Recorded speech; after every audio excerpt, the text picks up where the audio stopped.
Hello everyone, welcome to my channel. My name is Jennifer and this is Jen's Space. Today I would love to appreciate everybody for visiting my channel. If you are new, please consider subscribing, and if you are an existing member of this family, thank you so much for keeping it here. Continue supporting me, and please listen to this video till the end, because I'm going to help you as a big sister with tips how to raise your teenage human being. We know what that stage is. We know what it can do if it's not well taken care of. So guys, join me and let's start. So the first thing I would advise you is avoid shouting at a teenager. If you need to pass a message across, shouting is not the way, because when you shout at a teenager or a growing human being, you give them a free ticket to hate you, to criticize you, and to feel like you are the worst human being here on earth. If they get a chance to run away, they will leave. And when they leave, until they are 30 years and above, from 10 to 21, they will still believe in their heart that you are the worst parents, you are the worst human being, you are the worst guardian. And if they have a chance, they would even tell it on your face. So don't shout at them. Don't give them that free ticket to run away, to get married young, to quit school, to do all sort of things. Help them to make a right decision. So this is what you do.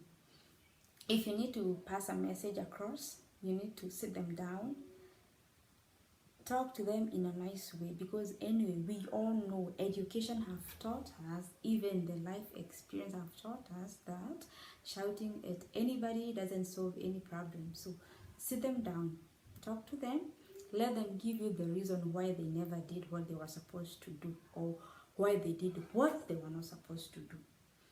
Listen to them, and just in a nice way, as a good human being, tell them that's not the way to do. Next time, if you find yourself in such situation, this is how you do it.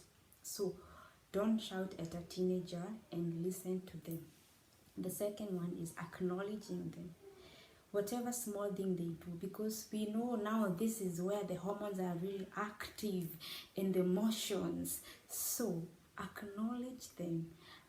Everybody needs this acknowledgement, but because we are trying to raise, to grow, to help this person grow, whatever small they do, and I would prefer you refer to them, call them by their name. Say, Andrew, Patrick, by the way, I love the way you cleaned this house.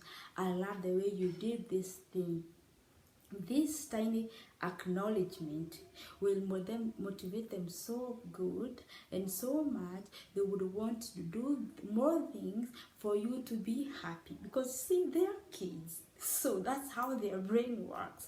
So appreciate the young ones, appreciate your teenage girl, appreciate your teenage boy, because that's how you raise them. Because remember, you are raising a leader, you're raising a doctor, you're raising a customer service agent, you are raising a policeman. So this is a chance for you to do a beautiful job. You can do better, we can do better than our parents. I don't have a child myself, but this much I have lived, this is what I have gathered about life. So acknowledging your teenage boy or teenage girl will make them want to do more beautiful or good things, even things that, for example, you could even live without telling them what to make for lunch, and they have a sibling or siblings, and when you come home, let's say you've been gone for like 1 hour, when you come back, you find that they have already made lunch. That teenager has fed their little boy, and you see, it's because you are the one who did a beautiful job of acknowledging. When you are acknowledged, you want to do more. And when I say acknowledgement, it doesn't, you don't need money, you just need beautiful words, and that's how life becomes beautiful. The other one is taking them out. For example, if you have 2 or 3 kids, during this stage, take your child, take your adolescent daughter or boy out for coffee. Go talk to them. Lots, for example, forget about coffee. If you don't even have money, you don't have to go for coffee. Tell them, Andrew, John, let's go for a walk. Talk to them, listen to them. You want to know how much they know about this life, how they're feeling about this, because it is a stage that comes with a lot of things, and everybody is growing, their age mates are growing, and they're going through this. So listen to them and talk to them and hear how far they know, what they know, what they want to do. So take your kids out. Don't have to go with all of them. Take one by one. Give them a chance, because sometimes we don't want our sisters or our brothers to hear what we are telling our parents. So have a lunch date with them, a coffee date or a dinner date, or even a walk at the park. Talk to that child, and you will get to know them better.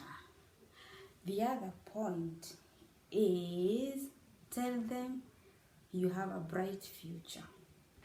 You are the one who needs to acknowledge your child, not a manager or a teacher. It is you. Tell them that if you continue like this, and you believe me, you'll make a beautiful leader. You could even become a president. You could have even your own company. You could do this and that. If you continue doing like this, you'll become a good doctor. That's how you motivate them. Don't shout at them, telling them, look at how silly you are, how stupid you are you gonna be, this is how you want to live. Don't do these things. Remember, they are kids. And when you are young, usually you think you know everything. And when you are young, you know nothing until you reach the age of 35. Actually, not 35.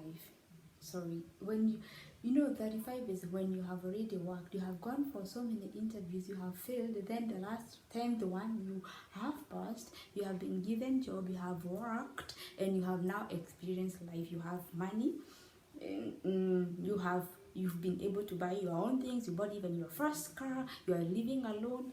That is beautiful. So I'm trying to say, until you for me, I would say kids grow, or your brain grows when you hit the age of at least 28. And at that time, you already have gotten a job, you have worked, you have mingled. And it's even beautiful when you mingle with even other nationalities, because you get more, and you are enlightened more. You see, so at that age, that's when you start realizing, oh my God, my mother was right, my teacher was right. But by then, I don't know whether it's too late, but for life has plenty of things, good, beautiful things to offer if you want to learn. So about the teenage kids, when they tell you they don't want this, don't force them. Talk them in a nice way, because at that moment, that is the only thing that they know, and and they think that's the only thing that can get them out of wherever they are. You see, it's because they don't know, they don't have experience. The only experience they have is being a baby, being my mother's daughter, being my mother's or my parents' child. That's the only experience they have. So they need guidance, not beating, not shouting. And you know what? Even if you are working, remember to have good free time with your kids. Not just working and your child is busy raising themselves, your kids are busy raising themselves, and then at the end you'll be left one. You see, you work, you provide for them, and then you think that is enough, because even when you're fighting your kids, you will always say, I've given you beautiful life, I've given you that. That is your mandate. If you bring a child in this life, you need to do whatever is necessary. Don't tell your child, I have fed you, I have given you this, because who was supposed to give that child that life? It is you. So don't count what you have done for your kids, because that is your responsibility. Because if you don't want a child like me, Don't beat me for that. Don't hate me for that. I love kids so much, but I don't want to have kids of my own. But I love kids so much. Anyway, so that I'm trying to say, do not count what you have done for your kids, because that's your responsibility. Okay, and that is really bad on the side of the child, because it's only that they cannot fight you back or reply back and say, my God, what are you talking about? If you didn't give me this, who is supposed to give me? And you know, I hate it because I have heard it on news that many girls are being told by their parents, especially the mother parents, you're old enough to go and buy your own sanitary towels. What is that? From where?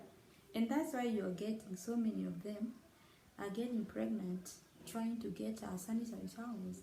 What's that? Surely, please, we can do better than our parents. We have internet. Before, actually, our parents did a very good job, and they had nothing. They only had God. Only God. But you know, watu wa kitambo, they were more respectful. They were, and even watoto, they used to listen to advices. Nowadays, it's not easy to listen because everybody is having their own mind. It's because of news. Actually, I avoid watching news because it messes my mind. So is your child. When you fight, when you don't appreciate, when you say nasty things about them, they hate you, and that is when you are left complaining about your relationship with your child, and you are the one who caused it.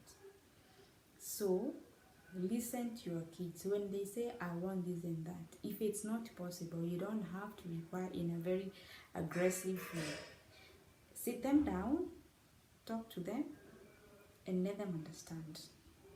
So raise your kids better than your parents. Okay?